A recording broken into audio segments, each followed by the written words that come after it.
요셉의 일기 BC 1876 5월 18일 맑음 정오에 형 유다가 다녀갔다. 아버지 야곱과 모든 형제자매들이 내일 오후쯤에 고센에 도착할 예정이라니 도단에서 헤어진 후로부터 얼마만인가 형들이 나를 그렇게까지 미워할 줄은 꿈에도 상상하지 못했었다. 꼼쟁이 요셉을 죽이자. 르우벤 형의 만류가 없었다면 그때 형들에게 맞아 죽었을 것이다. 웅덩이 속에서 공포에 질려 웅크리고 있는데 형들의 분노에 찬 목소리가 들렸었다. 저놈이 아버지께 사사건건 고자질해서 회초리로 피가 나도록 종아리를 얼마나 많이 맞았는데 우리 모두가 저한테 절을 한다고?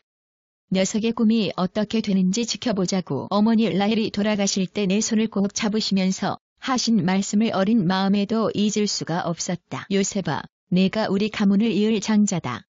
그 후 아버지 야곱이 자초지종을 말씀해 주셔서 알게 되었지. 어머니와 7년간의 열애 끝에 꿈에 그리던 결혼식을 올리고 난 다음 날 아침 벌어진 일을 외조부 라반에게 속으셨던 그 일을 말씀하실 때 아버지의 분에 찬 표정 때문에 그리고 그런 로맨스가 아버지께도 있었다는 사실에 나오는 웃음을 어금니를 꽉 물고서야 겨우 참았었다. 증조부 아브라함과 조부 이삭의 고귀한 순종의 삶에 대해 아버지께서 전해주시는 말씀 한마디 한마디를 마음속 깊이 새겨들었었지. 세상 모든 민족이 너로 인하여 복을 받을 것이다. 형들을 보면 너무나도 한심했다. 맏형 르우벤의 비라와 간통 사건, 세겜에서 시므온과 레위 형들의 칼부림이며 다른 형들의 노략질들, 이러다가는 복의 근원은커녕 저주의 근원이 되겠다는 생각이 들었다. 증조부 아브라함의 가풍을 이어가기 위한 방편으로 열심히 형제들의 일거수일투족을 아버지께 보고드렸었지. 아버지께서 싸주셔서 내가 짊어지고 온 볶은 곡식을 형들이 먹으며 죽여야만 할 꼼쟁이에 대해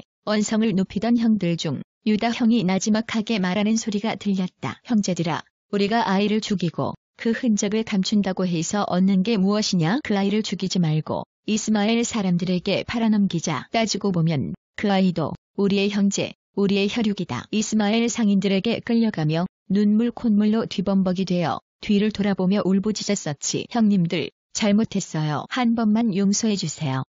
팔려가며 깨달았었지. 긴 소매, 발까지 닿는 채색 옷을 입고 입에서 하는 말, 그 말이 아무리 옳은 말이라도 부메랑이 되어 오히려 나를 치는구나. 형들처럼 더러운 작업복을 입고 같이 양을 치며 몸으로 옳은 말을 했었어야 하는 것이었는데 참으로 후회스러웠다. 경호대장 보디발의 집에 종으로 팔려와서는 눈이 휘둥그레졌었지. 의리의리한 저택이며 수많은 남녀 종들이며 정말 별천지 같았다. 그러나 첫날부터 바보 취급당하며 툭하면 발길질을 당하곤 했다. 물을 떠오르는데 빗자루를 들고 가니 발길질을 당할 수밖에 없지. 보다 못한 보디발 아내의 시종인 드보라가 매일 저녁 애국어를 가르쳐 주었다. 외국어를 빨리도 익힌다고 칭찬을 해주던 마음씨 고운 드보라 덕분에 의사소통이 수월하게 되었었지. 불평 없이 정말로 열심히 시키는 일 이외에도 차차서 일을 성심껏 했었다. 어느 날 주인 보디발이 부르더니 집안 살림 전체를 맡아서 하라는 것이었다. 요셉을 경호대장 보디발 집의 총괄총무로 임명함.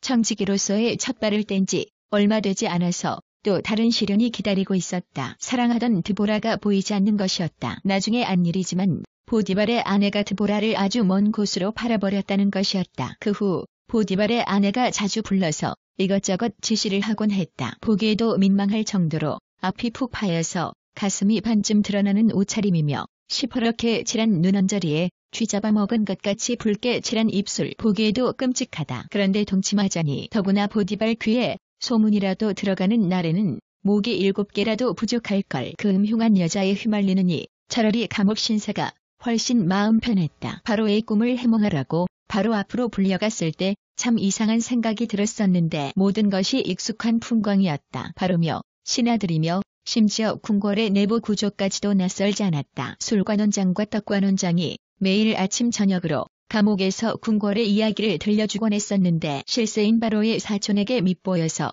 모함으로 감옥에 온 것이며 얼마나 곤모술수가 난무하는 곧인지를 침을 튀겨가며 때론 두 주먹을 휘두르며 울분을 토하곤 했었지. 바로가 애굽의 총리로 임명한 그날 밤에 그 술잔을 맡은 관원장이 찾아와서 죄송하다면서 머리를 수없이 조아리며 하는 말이 바로의 사촌을 조심하라고. 자기는 그 사촌에게 사람을 보내 뇌물과 함께 충성맹세를 전하고서야 복직이 돼 있고 떡 맡은 친구는 강직한 성격이라 결국 모함을 해명하지 않아서 나무에 달렸다고 이해가 되었다. 이태가 되도록 내 억울함을 그 누구에게도 말할 수 없었던 술관원장의 이유를 그러고 보니 대신들의 눈초리에서 찬바람이 쌩쌩 부는 것 같았다. 아버지와 동생 베냐민이 무척이나 보고 싶었었지. 때를 기다려야 돼. 흉년이 들 때까지 마음을 굳게 먹었었지. 풍년 때는 누구나도 잘 할 수 있지. 흉년이 들어야 내 실력이 드러날 수 있으니까. 확고한 실권을 잡을 때까지 풍년에 7년 하고도 흉년에 2년, 최소한 9년은 기다리며 준비해야 돼. 그때 생각이 옳았다. 얼마나 모함이 심했던지 보디발의 아내는 저리 가라였다. 그래서 궁궐에 있기보다는 전국을 돌며 창고를 짓고 수확한 곡물을 창고에 잘 보관하는 감독일에 전념했었지. 드디어 때가 왔다. 흉년이다. 그리고 이태 연속 금년도 흉년. 형들이 양식을 사러 와서 머리를 조아린다. 아, 그 꿈. 반가움과 동시에 그 아우성 소리가 교차했다. 꼼쟁이를 죽이자. 당황스러웠다. 잊었던, 아니 용서한 줄 알았던 그 사건. 구웅덩이에서 공포에 질려 웅크리고 있는 모습이 생생하게 떠오르는 것이 아닌가. 눈물과 콧물로 번복이 되어 살려달라고 애원하던 모습까지. 일단 마음을 진정하고 형들을 감옥에 쳐넣었다. 형들은 그때 그 일을 지금은 어떻게 생각하고 있을까? 죽이자고 제일 큰 목소리를 낸 시므온. 형만 감옥에 남겨놓고 3일 만에 나머지 형들은 돌려보냈지. 다음에 올 때는 동생 베냐민을 꼭 데리고 오지 않으면 안 된다고 엄하게 명령하고서. 그렇게도 보고 싶었던 동생 베냐민이 내 눈앞에 있다니 꿈꾸는 것 같았다. 그동안 형들로부터 얼마나 외톨이 동생이 구박을 받으며 살아왔을까? 그러나 형 유다의 애절한 호소를 듣는 순간 마음이 무너져 내렸지. 이 아이 대신에 제가 주인님의 종으로 이곳에 머물게 해주십시오. 이 아이는 형제들과 함께 돌아가게 해주십시오. 이 아이가 함께 가지 못하는데 제가 어떻게 아버지께 돌아갈 수 있겠습니까? 제발 제가 돌아가서